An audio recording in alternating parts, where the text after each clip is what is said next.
अरे वो कांवड़ यात्रा में बाजे नहीं बजेंगे, डमरू नहीं बजेगा, ढोल नहीं बजेगा, चिमटे नहीं बजेंगे, लोग नाचेंगे गाएंगे नहीं, माइक नहीं बजेंगे, तो फिर वो यात्रा ही आप कांवड़ यात्रा कैसे होगी। यूपी में लाउडस्पीकर की जबरदस्त लानत मलानत हो रही है। Hello guys, this is Ishu and welcome back to the another session of Slap of Facts. It's the religious boundaries. आज का ये सेशन बहुत ही गंभीर होने जा रहा है और आज का ये सेशन आप लोगों को काफ़ी चीज़ें क्लियर करेगा। और सेशन स्टार्ट करने से पहले आप समस्त देशवासियों को स्लैप ऑफ फैक्ट्स की तरफ से ढेर सारी बधाई, क्योंकि हमारा चंद्रयान 3 सक्सेसफुल 14 जुलाई को अर्थ की सरफेस को छोड़ के अंतरिक्ष के लिए रवाना हो गया है। चंद्रयान 3 अंतरिक्ष में जा रहा है और साथ साथ हमारे देश में क्या चल रहा है, हमारे सेशन का टाइटल देख के, द रिलीजियस बाउंड्रीज देख के आपको समझ में आ गया होगा कि हम इस सेशन में क्या बात करने जा रहे हैं। अनेक धर्मों की अलग अलग मान्यताएं हैं। कुछ चीज़ें हमको मिली है हमारे ग्रंथ से और कुछ चीज़ें हमको हमारे बुजुर्गों से मिली, हमारे पूर्वजों से मिली। और आप जानते हैं कि हिंदुस्तान के अंदर अनेकों समुदाय बहुत ही खुशहाल तरीके से रहते हैं और सारे समुदाय ही मुख्य हैं, लेकिन जो मोस्टली 4 हैं, हिंदू, मुस्लिम, सिख और ईसाई, ये 4 समुदाय और जितने अलग अलग जितने भी धर्म हैं, इन धर्मों के अंदर एक चीज़ तो बिल्कुल ट्रू है कि कोई चीज़ एक दूसरे से नहीं मिलती। हमारा धर्म अलग, हमारे बात करने का तरीका अलग, हमारा रहन सहन अलग, हमारा खान पान अलग, हमारा त्यौहार अलग, लेकिन हमारा दिल एक है और हमारा खून एक है। और हमारी डाइवर्सिटी को ही हमारा देश हिंदुस्तान अपने सीने पर सजा के पूरे वर्ल्ड को डाइवर्सिटी दिखाता है और दिखाता है कि एक हिंदुस्तान के अंदर कितने सारे धर्म एक झंडे के नीचे कैसे खुशहाल तरीके से रहते हैं और कैसे अपने देश को बहुत तेज़ी से डेवलप करने की कोशिश में लगे रहते हैं। तो चलिए, हमारे देश की मीडिया जो विश्व में 150 नंबर पे आती है उसको लात मारते हैं और शुरू करते हैं आज का सेशन, द रिलीजियस बाउंड्रीज। आप सब जानते हैं कि दुनिया में हर जगह कुछ ना कुछ रिस्ट्रिक्शंस हैं और कुछ ना कुछ लोग फॉलो कर रहे हैं। और अगर दुनिया में कोई चीज़ पूरी तरीके से रिस्ट्रिक्ट है और वो चीज़ आपके धर्म और आपके ग्रंथ के हिसाब से आपके लिए बिल्कुल सही है, तो आप न कि दुनिया को देखेंगे, आप उन चीज़ों को बिल्कुल ईजिली फॉलो करेंगे, क्योंकि ये चीज़ आपके पवित्र ग्रंथ में लगी है। तो चलिए, हम आपको कुछ बात क्लियर करते हैं और इस बात से समझाने की कोशिश करते हैं कि देखिए हमारे देश का हाल क्या है और हम अपने देश को किस तरीके से इन सब चीज़ों से बाहर निकालें। मेरी बात को बहुत क्लियरली समझिएगा और नफरत का चश्मा उतार के देखिएगा, तो आपको मेरी बात बहुत ही ईजिली डायरेक्टली समझ में आ जाएगी। आइए चलिए, हम आपको कुछ बात उसमें समझाते हैं कि देखिए चीज़ें डिफरेंट कहाँ से हो रही हैं और अलगाववादी मानसिकता कहाँ से चल रही है हमारे देश हिंदुस्तान के अंदर। तो सबसे पहले मैं एग्जांपल देना चाहूँगा हमारे सिख भाइयों का। आपने एक चीज़ बड़ी कॉमन देखी होगी कि हमारे सिख भाई जो काफ़ी हम्बल होते हैं, जिनका फ्री ऑफ कॉस्ट लंगर चलता है, जहाँ पे किसी धर्म में किसी से कुछ नहीं पूछा जाता, जो भूखा है उसके लिए वहाँ पर खाना अवेलेबल है। ये हमारे सिख धर्म, ये भी हिंदुस्तान का एक बहुत अहम हिस्सा है। और उन्हीं धर्म के अंदर आपने देखा होगा कि वो बाल अपने शरीर का उगाए रहते हैं, अपने माथे के, अपने सर के ऊपर वो पग बांधे रहते हैं। आप ये भी जानते होंगे कि पूरा का पूरा वेस्टर्न कल्चर और पूरा का पूरा यूरोप कल्चर, आपको ये समझ में आता होगा कि वहाँ के लोग दाढ़ी छोटी, बाल छोटे और काफ़ी फॉर्मल लुक में रहते हैं ताकि वो ढेर सारा काम कर सकें, क्योंकि जब हमारा बाल दाढ़ी बड़ी हो जाएगी तो इसको संभालने में हमें वक्त लगेगा और इस तरीके से हम अपने काम को ज़्यादा टाइम दे पाएंगे और अपने ग्रूमिंग पे थोड़ा कम समय दे पाएंगे। इसी तरीके से ऑल ओवर वर्ल्ड फॉलो करता है। लेकिन हमारे सरदार भाई वो बाल दाढ़ी का भी बढ़ाए रहते हैं और सर का भी बढ़ाए रहते हैं। रीज़न पता है क्या? रीज़न सिर्फ ये है कि उनको परमिशन उनके ग्रंथ ने दी, उनके गुरुओं ने दी, उनके धार्मिक जो बड़े धार्मिक गुरु हैं उन्होंने ये चीज़ उनको सिखाई और उनकी किताबों में आई। तो उनको ये चीज़ फॉलो करने से कोई नहीं रोक सकता, क्योंकि हिंदुस्तान के अंदर उसके धर्म को फॉलो करने का अधिकार हमारे देश का संविधान हमें देता है। कि हमारे देश का एक बहुत महत्वपूर्ण धर्म है जो ईसाई धर्म है।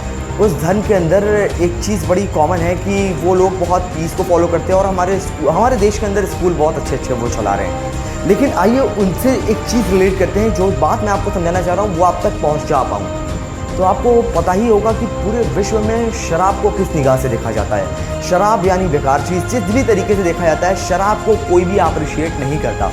लेकिन हमारे ईसाई भाई उनके यहाँ शराब सिर्फ पी नहीं जाती, उनके चर्चों में भी शराब लेके जाई जाती है। रीज़न पता है क्या है? रीज़न सिर्फ एक है, क्योंकि उनके धार्मिक ग्रंथों के अंदर शराब को वैलिड कर दिया गया है।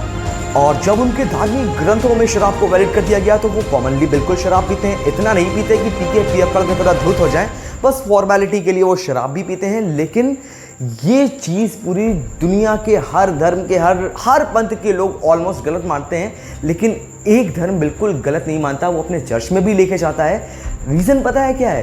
क्योंकि ये चीज़ उनके धार्मिक ग्रंथ में है और ये चीज़ उनको फॉलो करने की परमिशन उनका रिलीजन देता है। और रिलीजियस की बात तो एक तरफ, इस चीज़ को फॉलो करने का अधिकार हमें हमारा भारत का संविधान देता है कि हम जिस भी धर्म को चाहें उस धर्म की मान्यताओं को फॉलो करें और उस धर्म को फॉलो करें। आज आपको पता होगा कि दुनिया के अलग अलग महाद्वीपों पे अलग तरीके का खान पान है। आप ये भी जानते होंगे कि आज पूरा विश्व, पूरी दुनिया हर तरीके का मांस मच्छी खा रहा है। कहीं गाय को खाया जा रहा है, कहीं भैंस को खाया जा रहा है, कहीं सांप बिच्छू को खाया जा रहा है, कहीं मुर्गे को खाया जा रहा है, कहीं बकरों को खाया जा रहा है। लेकिन मांस मच्छी का सेवन पूरा विश्व कर रहा है। जो मांस मच्छी का सेवन कर रहा है और खा रहा है वो पूरी दुनिया में लोग फैले हुए हैं। कुछ साइंटिस्ट हैं, कुछ हैं, हर तरीके के लोग हैं उन लॉबी के अंदर भी।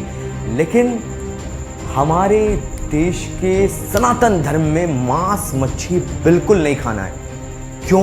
ऐसा रीज़न क्या है? रीज़न ये है कि हम लोगों को ये चीज़ हमारे ग्रंथ से मिली, हमारे पूर्वजों से मिली कि ये किस तरीके की चीज़ें हैं और हमें इसका सेवन नहीं करना है। तो आज हम मांस मच्छी नहीं खाते, और खाते नहीं। गाय जो हमारी स्पेशल है, जिसको हमारे ग्रंथों ने हमारी माता का दर्जा दिया, और हम उसको उस लेवल तक मानते हैं। और दुनिया चाहे जो कहे, हमारा ग्रंथ और हमारे पूर्वज और हमारे भगवान जो हमारे श्रेष्ठ कह रहे हैं, हम सिर्फ उनको फॉलो करते हैं। रीज़न ये है कि हमें इस चीज़ को करने का हक हमारा संविधान हमें देता है, और हम बहुत ही ईजिली फॉलो करेंगे जो हमारे धर्म का, जितनी भी हमारे धर्म की मान्यताएं हैं और हमारे धर्म की जो स्पेशल फेस्टिवल्स हैं और जो चीज़ें हैं। लेकिन आज हम एक चीज़ बहुत ही क्लियर देख रहे हैं। क्लियर क्या देख रहे हैं? कि किसी भी सोशल मीडिया, किसी भी न्यूज़ चैनल्स के ऊपर एक धर्म का बंदा, जिससे लगातार लोग भीड़ लगा के बोलते हैं कि बोलो वंदे मातरम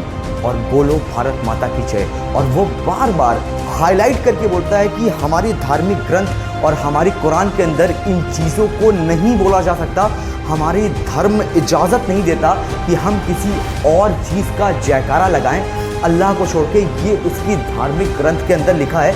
इस चीज़ का रेफरेंस वो बार बार आपके सामने देता है। लेकिन हमारे देश के न्यूज़ चैनल्स पे और हमारे देश की एक सोच जो उस सब चीज़ों का मजाक बनाती है और उस चीज़ को नहीं समझती, और वो ये नहीं जानती कि वही धार्मिक ग्रंथ किसी को बाल बढ़ाने की इजाज़त दे रहा है तो वो फ़क्रतन बाल बढ़ा रहा है, बल्कि पूरी की पूरी यूरोप कंट्री और पूरी दुनिया नहीं बढ़ाना चाह रही है, लेकिन वो उस चीज़ को बहुत ही ईजिली फॉलो कर रहा है। क्यों कर रहा है? क्योंकि उसके धर्म ने उसको ये चीज़ बताई है और समझाई है। और आज आप देख रहे हैं कि पूरी दुनिया के अंदर शराब को किस तरीके से पेश किया जाता है और किस तरीके से समझा जाता है। लेकिन आज एक धर्म अपने ग्रंथ के आधार पर, अपने भक्ति वाली जगह जहाँ उसकी श्रद्धा का केंद्र उसका चर्च है, वहाँ तक शराब लेके जाता है। क्यों? सिर्फ उसके ग्रंथ की मान्यता है और इस तरीके से वो फॉलो करता है। वहीं आज पूरा देश, पूरा विश्व हर तरफ मांस मच्छी का सेवन कर रहा है, लेकिन हमारे देश के हमारे लोग उसका सेवन नहीं करते। क्यों नहीं करते? क्योंकि हमारा धर्म हमको इजाज़त नहीं देता। सेम यही चीज़ जब हम इनके ऊपर लेके आते हैं और इनको ये चीज़ बताते हैं कि जब पूरे के पूरे लोग अपने धर्म को फॉलो कर रहे हैं, उनकी गाइडलाइंस को फॉलो कर रहे हैं, दुनिया पे उसका इम्पैक्शन क्या है या नहीं, उससे मतलब नहीं, लेकिन जो धर्म में लिखा है अगर उसको फॉलो कर रहे हैं तो इनसे ये चीज़ें बार बार क्यों पूछी जाती है। और इनको बताने के बाद भी कि हमारे धर्म के अंदर अल्लाह के अलावा किसी की जयकारा नहीं लगाते, उसके बाद भी इन चीज़ को हाईलाइट करके क्यों दिखाया जाता है?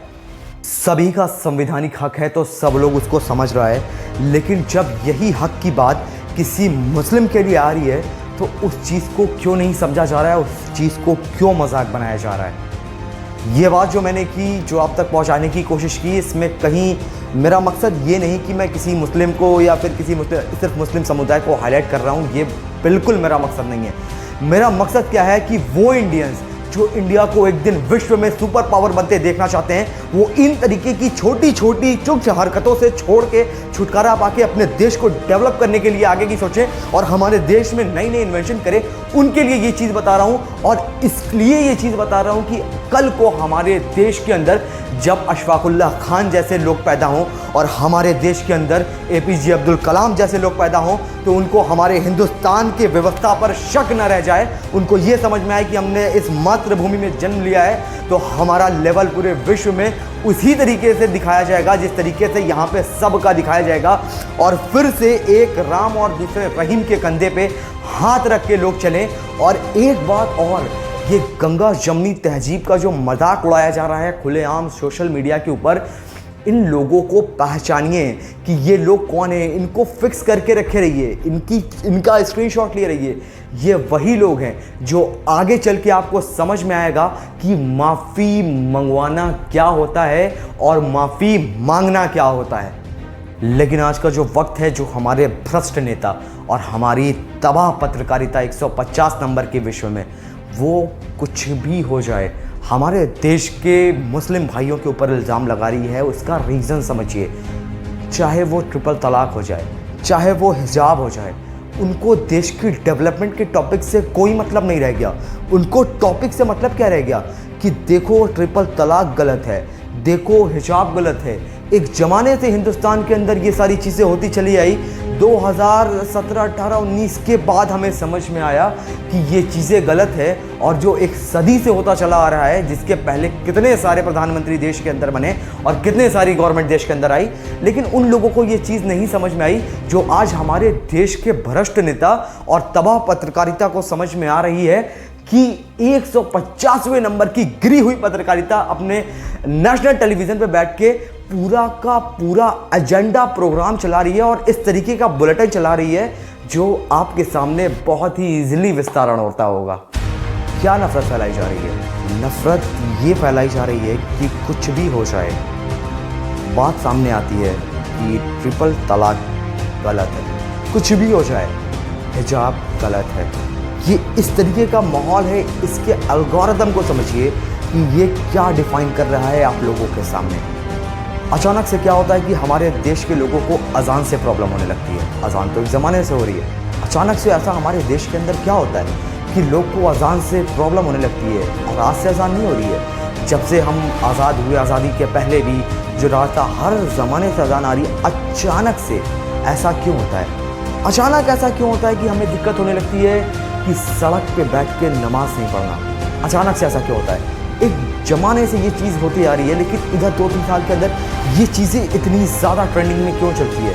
इसका ओरिजिन पता कीजिए। और ओरिजिन इसलिए नहीं पता कीजिए कि इससे कोई बेनिफिट मुसलमान को होगा, कुछ बेनिफिट नहीं होगा।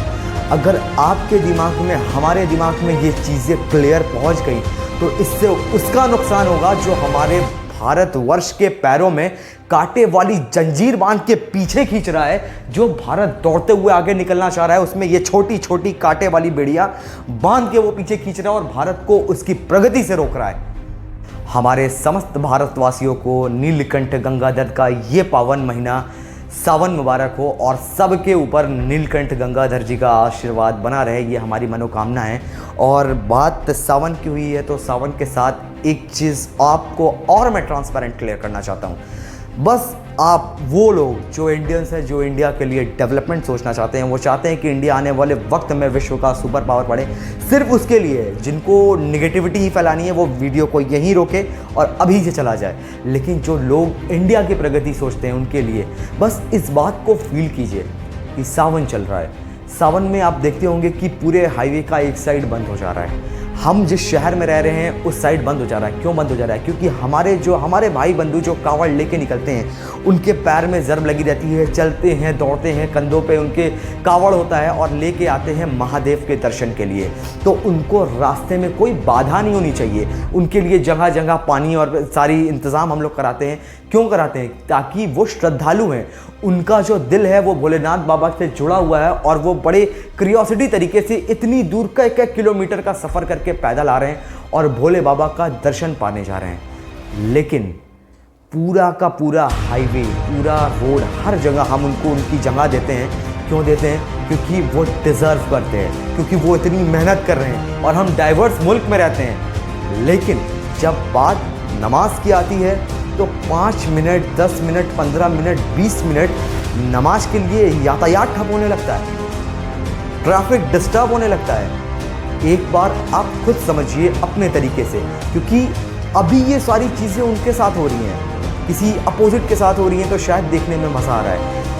एक बार सोचिए, कल को अगर वक्त पलट गया, कुछ ना कुछ ऐसा हुआ और कोई तीसरा बंदा जनरेट हो गया हमारे बीच के अंदर और इस तरीके की हरकतें हम लोगों के साथ होने लगी, तो वो बंदा जो आज ये भुक्तभोगी है, जो ये भोग रहा है, वो हम लोगों के हक में कभी बात करेगा? बस एक बात को आप अपने माइंड में बैठाइए कि वही जो हमारे अपने कावड़ यात्री हैं, उनके लिए पूरा ट्रैफिक एक तरफ करके हम निकाल दे रहे हैं, सब कुछ कर रहे हैं। लेकिन हमारे देश के अंदर जो लोग नमाज़ पढ़ना चाह रहे हैं और उनकी नमाज मात्र 10 से 15 मिनट की होती है, उनकी नमाज के लिए हमारा यातायात नियम और हमारा ट्रैफिक का उल्लंघन हो जा रहा है।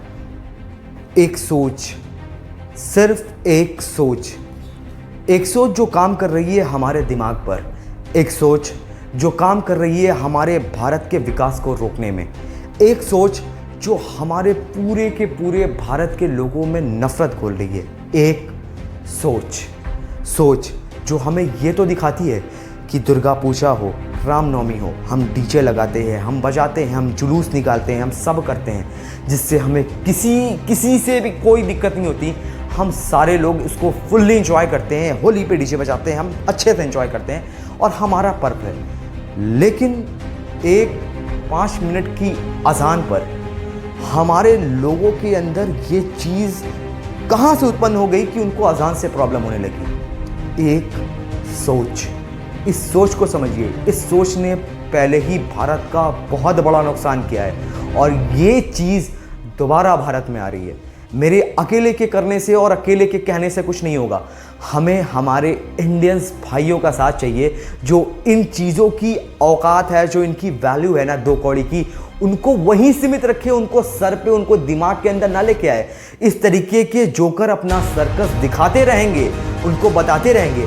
हमें ये दिखाना है कि एक दस्तरख्वान पर हमारे बगल में हमारा कावड़ यात्री बैठा है तो उसके बगल में हमारा मुस्लिम भाई उसको बैठ के पानी पिला रहा है, उसके साथ दोनों का जो इंतज़ाम कर रहा है वो हमारा सिख भाई कर रहा है, और जिसके घर में हो रहा है वो हमारा क्रिश्चियन भाई है। ये है हिंदुस्तान और हमें ये रिप्रेजेंट करना है और इन लोगों की औकात को 2 कौड़ी का बनाना है। अगर हम अपने देश को विश्व का सुपर पावर बनाना चाहते हैं, पता है रियलिटी मैं बातें आप लोग से करके पहुंचाना उन तक बात चाह रहा हूं कि तुम लोग देश के अंदर सिर्फ और सिर्फ अपनी सोच से अजमल कसाब को लाओगे और मैं अपनी जिद से हिंदुस्तान के अंदर दोबारा अशफाकुल्ला खान और APJ अब्दुल कलाम को लाऊंगा। और जाते जाते हर वीडियो की तरह इस वीडियो में ही एचएम अख्तर की ये लाइन, तुम चाहे जितना डालो बीच नफरत का सैयानों में, जीत जाओगे इस गुमान में हो। माजी में कितने जूते मारे थे तुम्हें हमारे क्रांतिवीर जवानों ने। और इस सेशन को मैं यहीं क्लोज करता हूं और मिलता हूं नेक्स्ट सेशन में। तब तक के लिए इन चीज़ों को, इन थॉट्स को सोचें और कोशिश करें कि हम नफ़रतों से बचें और मोहब्बत की तरफ बढ़ें और देश की तरक्की के बारे में सोचें। देश के अंदर जिस तरीके से अलगाववादी मानसिकता है, इससे बच के हम देश की उन्नति के बारे में सोचें। अपना ख्याल रखें और तब तक के लिए जय हिंद।